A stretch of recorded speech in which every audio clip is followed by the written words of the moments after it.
Last week we talked about chemical toxins. Today I'd like to talk about metal toxins, specifically mercury, aluminum, and lead. One of the greatest sources of mercury toxicity we have is from the dental fillings in our own mouth. It used to be that fillings were made out of tin or gold, if you could afford it. Then in the 1800s, dentists were exposed to a new technology from Europe, which was the dental amalgam, mixtures containing mercury. Now, the American Dental Association at the time required its members to pledge never to put mercury in someone's mouth because it was known that mercury was toxic. Anybody who did that was called a quack. Quack from Quacksilver, which is the German word for quicksilver, which is mercury. Unfortunately, economics won out because it was cheaper, faster, and easier to put mercury fillings in, and this became the dental standard of care. Dental fillings are not inert. They release mercury vapor. Here's a video showing one dental filling releasing vapor.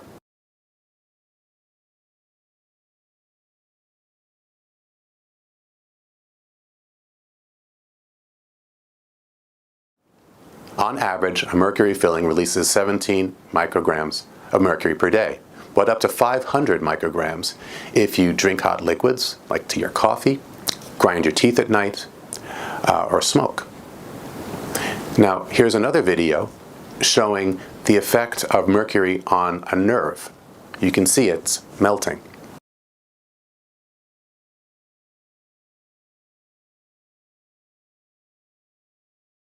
Now remember, the brain is a giant bundle of nerves. There is enough mercury in one dental filling to force the closing of a 10-acre lake, according to EPA guidelines. If you've ever had mercury fillings in your mouth, you may want to consider our Nervidyne product. Okay, let's talk about aluminum. Aluminum is found in cookware, antiperspirants, feminine hygiene products, and it's in our water supply to a huge extent. Remember last week how we talked about how municipalities are recycling sewage water to reclaim as drinking water? Well, that's a lot of stuff floating in the drinking water, so they have to clear it out, and what they use is aluminum. Aluminum flocculates or binds to all of the things floating in the water supply, and they drop out of solution, and then you don't get them. Well, that's the idea. The problem is, it's very hard to perfectly calculate moment by moment how much aluminum should be put in the water. So if you don't put enough in, you've got all sorts of things floating about that shouldn't be there that could get people ill. Therefore, they'll put a little extra in, to be sure, which means we're drinking this. But it flocculates us just like it flocculates the water supply. Our blood is a colloidal suspension. That means there's the liquid, the plasma of the blood, and lots of things floating around. Red blood cells, white blood cells, platelets. And if we flocculate our bloodstream, all those things drop out of solution. Well, that's one of the ways that people can get heart attacks and have failing kidneys. So one of the things you can do if you suspect that your water supply is overflocculated is something as simple as a little potassium citrate in your water. Be mindful, it's very strong stuff.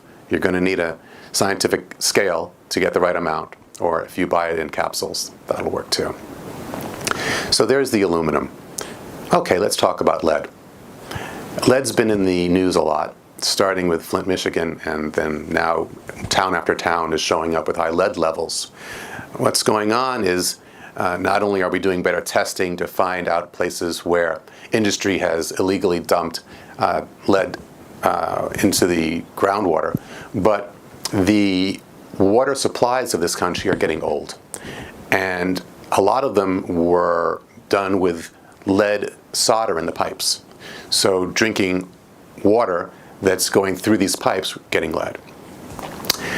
One of the things that some municipalities will do will be to add chemicals to make it less likely for the lead to come out of the pipes and into the water. But then you've got the problem of the chemicals, and the lead still gets in. Lead is associated with decreases of maximum lifespan, meaning if we would normally live to 80, the more lead in the tissue, the shorter the lifespan. Another issue with lead is that it lowers IQ. For every 30 micrograms of lead in the bloodstream, IQ drops 10 points. So that's another issue. In our lifetime, we will consume approximately a third of a teaspoon of mercury, a teaspoon of lead, and 3 pounds of aluminum.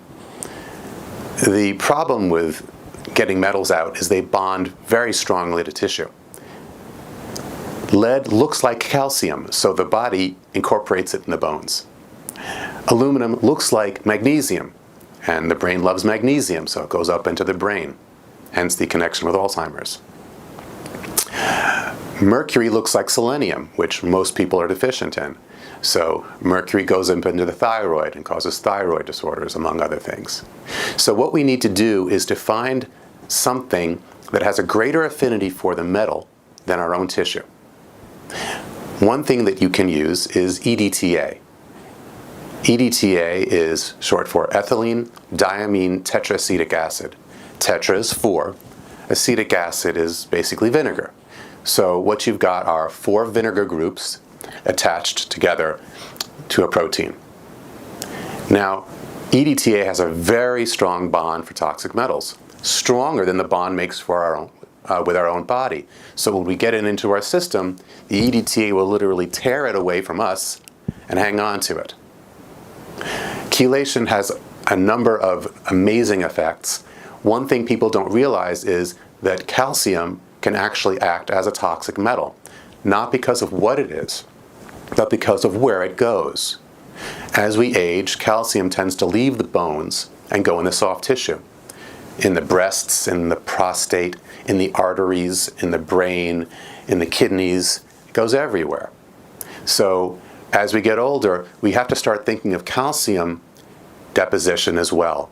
And chelation is known to be able to support the body in dealing with calcifications. The only requirement is that you use a chelator that doesn't already have calcium bonded to it. Most of the chelators out there are bonded to calcium, which means if they bump into another calcium, there's no differential charge there. It won't let go of one calcium for another. That's why in designing metacardium, I chose to bond the EDTA to magnesium and potassium, both of which can be released by the EDTA in exchange for a calcium group. Now we have calcium EDTA going through the system, and if it bumps into something like lead or mercury, it'll drop the calcium for the lead or mercury. But now the calcium becomes a nutritional element. It's no longer in the wrong place, and assuming that we're doing a little exercise and getting enough vitamin K2, that calcium can then go and do its proper function, perhaps get back into the bone.